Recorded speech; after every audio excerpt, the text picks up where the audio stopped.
Welcome to the Real News Network. I'm Paul Jay in Baltimore, and we're continuing our special programming for our spring-summer fundraising campaign. A generous donor has contributed $50,000 as a matching grant.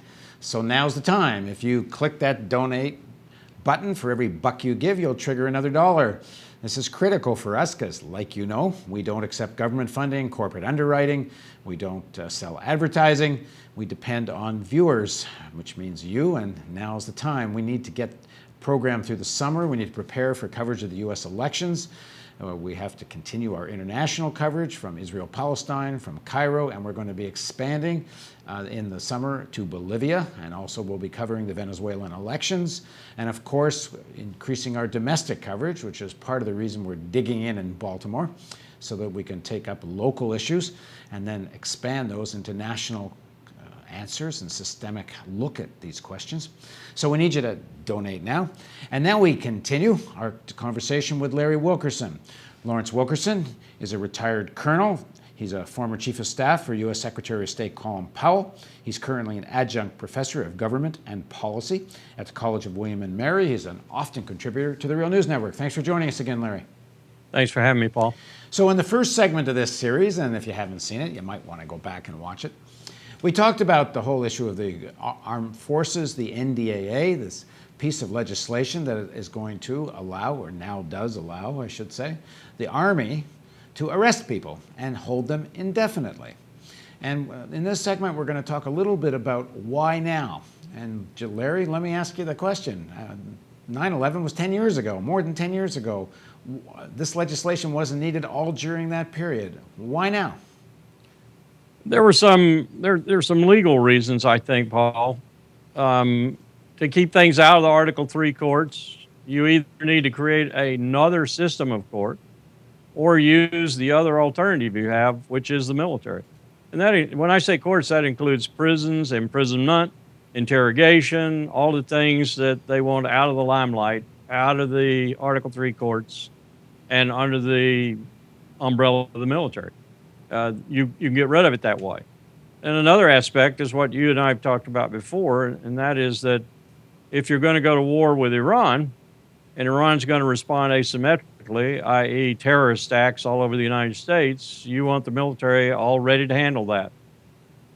And that's my thinking. If you're talking to people in Congress and you're trying to persuade people to Congress to vote for this, there's got to be some overriding issue, but they're not telling the American people that's the issue, that the possibility of war with Iran is potentially so imminent that they passed what many people think is a draconian piece of legislation that essentially eliminates constitutional rights.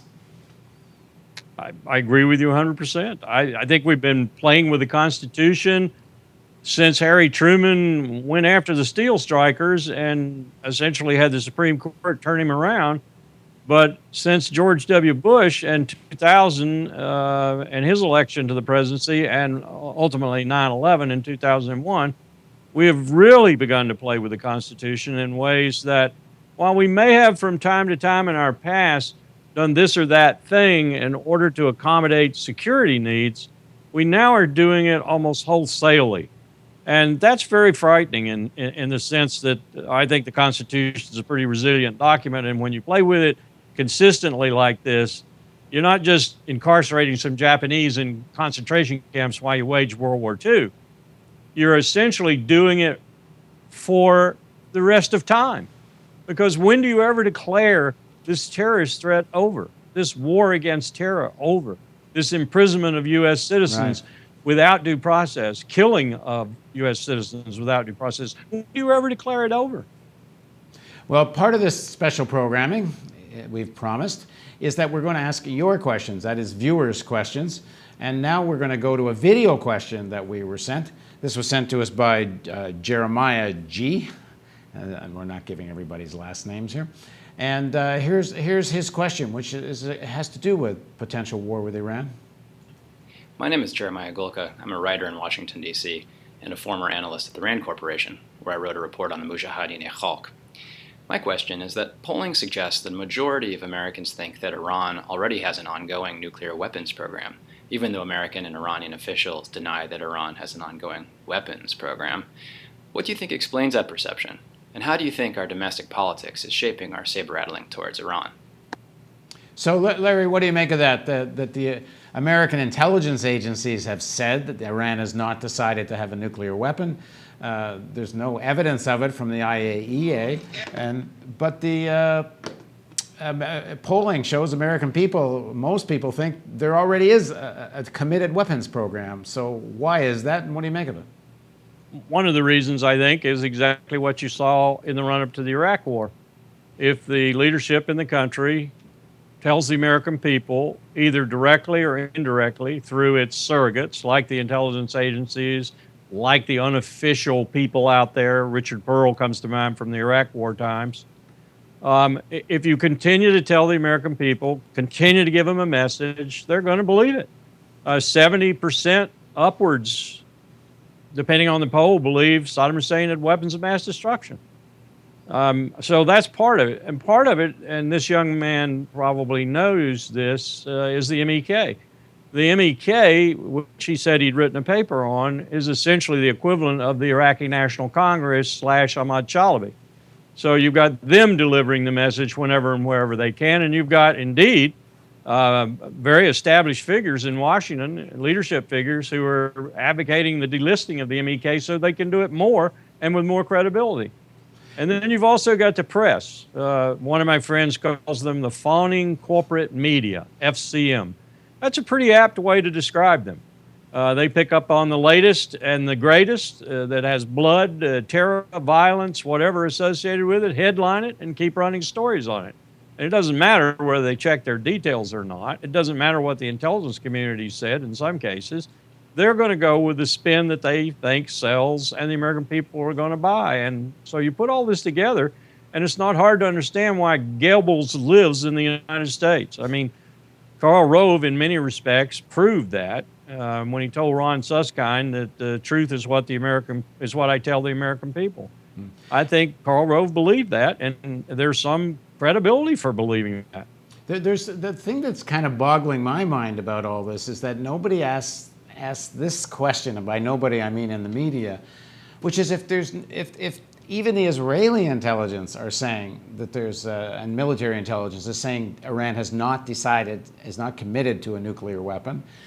American agencies are saying that. But then why the sanctions? How do you justify this level of economic sanctions, which is essentially economic warfare, if there's no evidence they've committed to a bomb and are still within the framework of the IAEA discussions, and the IAEA has yet to have any kind of definitive or even serious opinion that they have violated this. Yet no one asked the question, why this level of sanctions? You have to go back, I think, in history to 1953 when we participated in the coup that overthrew Mohammad Mossadegh, the elected leader of Iran at the time, and then lead all the way up through the time, but rather draconian, authoritarian time of the Shah, who was our man and we sponsored. CIA trained his secret police. Up to the 79 revolution, when we suffered the hostage crisis for, 444 days. And we essentially drove a president out of office, Jimmy Carter, with that crisis. And the relationship between Iran and the United States in all of that time has just gotten progressively worse. And let's face it, they probably do have an element, particularly in the IRGC, if not elsewhere, that really would like to work on a nuclear weapon, really would like to produce a few of them. They are just like any other state. They have various power factions within their government and within their polity. And there are some who would really very much like to have a nuclear weapon. There's some who really would like to have the United States attack them to solidify their control on their people and to give them another 10 or 15 years of guaranteed power, authoritarian power. So it's not like Iran is a pussycat. It's not like Iran is not a state that one has reason to distrust. So you put all this together, and it's a pretty easy story to spin that Iran is going for a nuclear weapon and have, 70% of the American people believe that's the case. Right. Well, this viewer, Jeremiah, asks another question. It's a follow-up. It's an interesting one. He says, what do you make of the media's characterization of Ahmadinejad as insane and untrustworthy with a nuclear weapon? And imagine that fellow with a nuclear weapon, I guess is what he's getting at. Do you think this is a Cold War trope or based on some reality? That's like asking the question, what would you think if Joseph McCarthy had a nuclear weapon, or Glenn Beck? It's absurd That would to scare think that me. Ahmadinejad has his finger on a nuclear weapon. Utterly absurd. You've got all manner of echelons of power in Iran. Ultimate power, of course, being the Ayatollah, the Guardian Council, and other elements. There are, of course, potential rogue elements in the IRGC and elsewhere.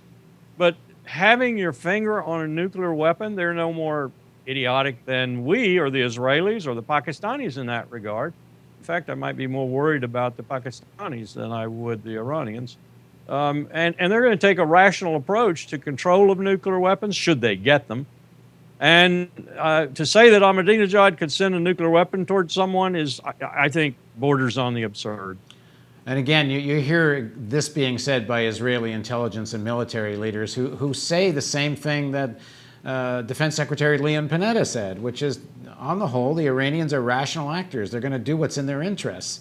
And it doesn't make any sense to go wild with a nuclear weapon. At the most, you could say, it would be defensive, because they're never going to have a capability of doing anything that would ever take away the possibility that the United States would simply wipe the place off the face of the earth. So the whole thing makes no sense, which is, I guess, goes back to something we've talked about earlier in other interviews, that a lot of this conflict and tension between Israel and Iran is less about the nuclear weapon than it is about Iran as a regional power and the influence it plays in the region, and sort of counterbalances Israeli's strength or dominance.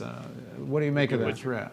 I think you're absolutely right. I think it has economic dimensions, but it certainly has power dimensions. And the power dimensions are in Riyadh and generally across the GCC.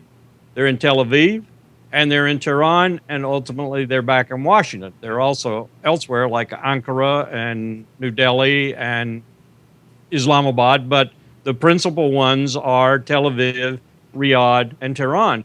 It's all about who's going to be the hegemon in the Gulf, who's going to be the power that must be listened to in the Gulf. Ultimately, of course, when we're there, it's us, but we're not there all the time, and we're there offshore most of the time. At least that's been the history. So they're fighting about who's going to be the real power in the Gulf and who's going to be allied with that outside power, us. Israel is very, very fearful, I think, of a meaningful rapprochement with Tehran, because they see Tehran becoming more important to us than they are. And the same thing happened with Saudi Arabia. So Israel pays Riyadh off against Tehran, Tehran off against Riyadh, and maintains its own position of power in the region. And we just sit and watch that and intervene or interfere when we feel like we have to. That's the nature of balance of power politics. And that's what is happening right now. The nuclear weapon is a facade to a certain extent. It's a very fearful facade. It works well in regard to fear. But I think it is, as you just suggested, a mask for a basic power struggle. That being said, it doesn't mean this can't spin out of control and into real warfare.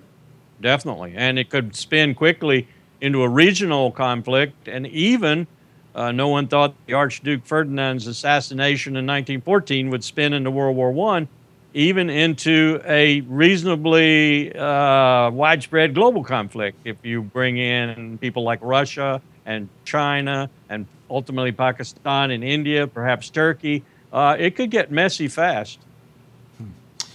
So the issue of some meaningful rapprochement would be in the interest of the American people. But at the moment, American politics doesn't seem to even have a crack in the door that would allow such a thing. Doesn't seem to have it, Paul, for anyone. Cuba, Iran, North Korea. There doesn't seem to be any space in American diplomacy, policy in general, for working with enemies, much the way we worked with the Soviets throughout the duration of the Cold War, one way or another. We just seem now to say, okay, you're an enemy, we're going to change you.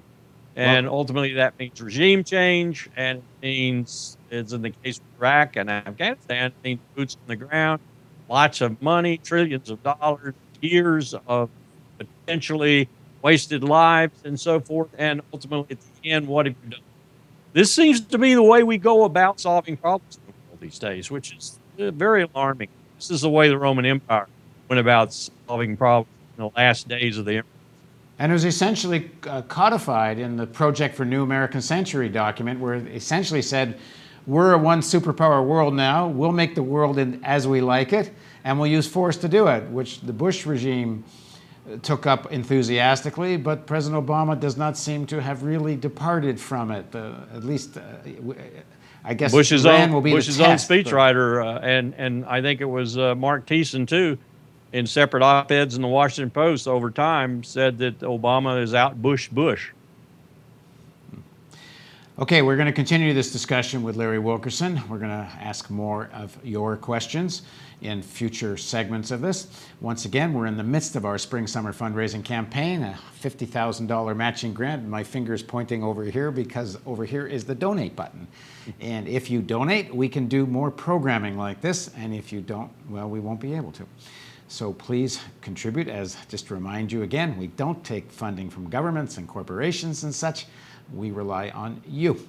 So please join us again soon for the next segment of our series with Larry Wilkerson on the Real News Network.